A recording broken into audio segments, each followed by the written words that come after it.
Hey everyone, in today's video, I'll be sharing with you the one biggest chess mistake that I've been making in my games, and I'm pretty sure you are too.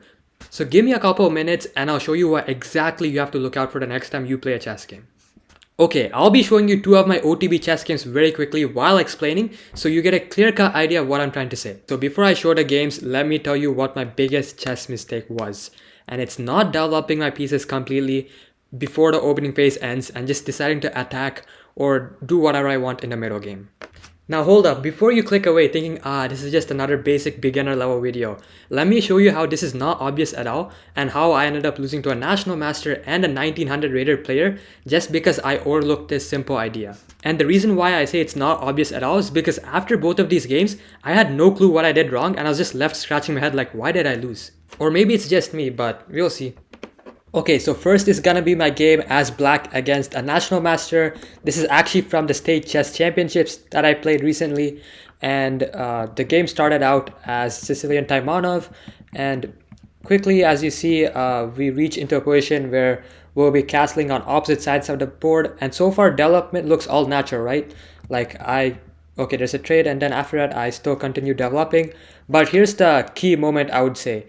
And I'll quickly glance through as I mentioned before, but as you see here, I just start attacking instead of continuing my development. And that's actually already a blunder because if you look at this position, white is completely developed. Like his rooks are in the center, his minor pieces are out, his queen is nicely placed, and here I am, I still didn't develop my dark square bishop, I still have yet to castle, but I decided to play b4. And he could have basically taken advantage of this with a move like knight d5, and I won't go into too many details, but basically he's all ready to take advantage. But meanwhile, I still try continuing to shuffle my pieces, and here I just go full on Uga mode and I play d5, and I'm like, I want to open up the position, I want to attack on the queen side, and I just want to win the game. And here as you see, after a couple of trades, I play knight d5, again not developing any of my pieces really, and I play knight c3. And here this doesn't lose any material. And honestly, during the game, in this position, I thought that I was better actually, and I was just completely delusional. If I turn on the engine, I'm already like close to lost because white is very well developed. He has his bishop pair like ready to activate and attack my king, as you'll see in the future. Both rooks are aligned on the center files. His queen is out, and meanwhile, I'm still yet to castle. And here I play a5, and I'm like, okay, let's go and attack. My dark square bishop is out here. It's looking towards the king, and I'm like, okay, he has these dark square weaknesses. My queen can also come in. Oops. My queen can also come in. My light square bishop and rook are here, and I'm like, it's only one rook that hasn't developed, and I thought there's no way he can take advantage of my king. And I was being a bit too delusional, as I said before. And after queen g4, he basically takes advantage of my king, and he's actually threatening to take on e6 next move, because the way that bishop and rooks allied, the rook sack ends up working. And as you see, I go back to d7, and I thought this would be fine, but he can still actually sacrifice the rook. And when I take back with my bishop, he first gives a check this way. I block with my queen, and then he just paints my queen to the king, and he wins the game. And if I decide to go back and block with my bishop, he has other ways to take advantage of this. During the game, I saw he can play rook e1 check, I suppose. Yeah, rook e1 check. That's completely winning. And yeah, here I had no response, and I ended up losing the game in a couple of moves by getting checkmated. And if I go back, honestly, my mistake was playing moves like d5, b4, and trying to attack, do something in the middle game while I wasn't completely developed.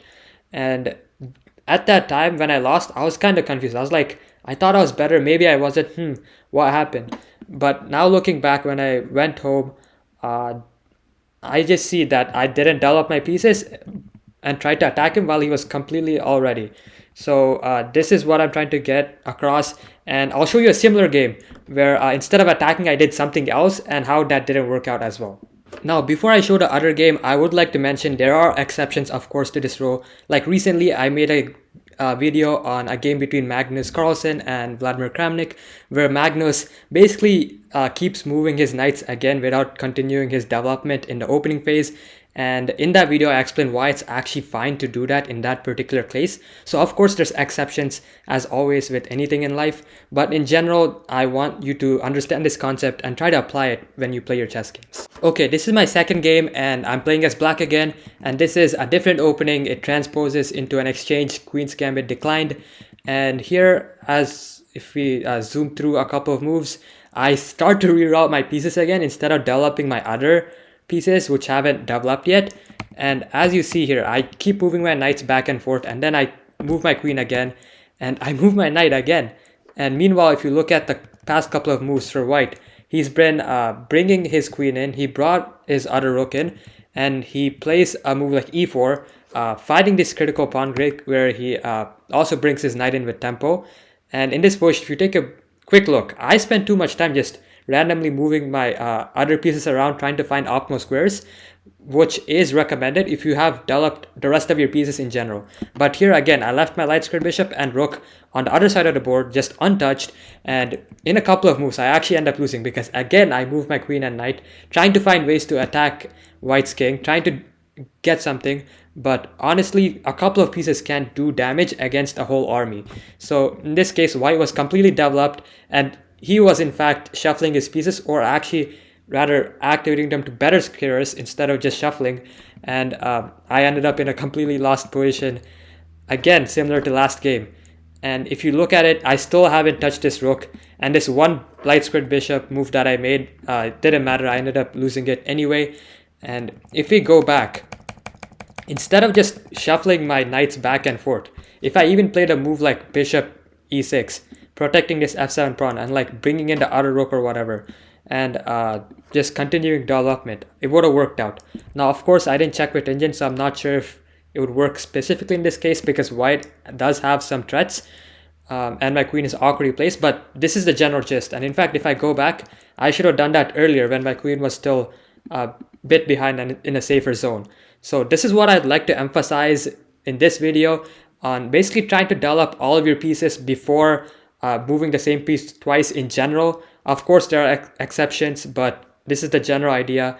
And I hope you take this away and remember it in your future games.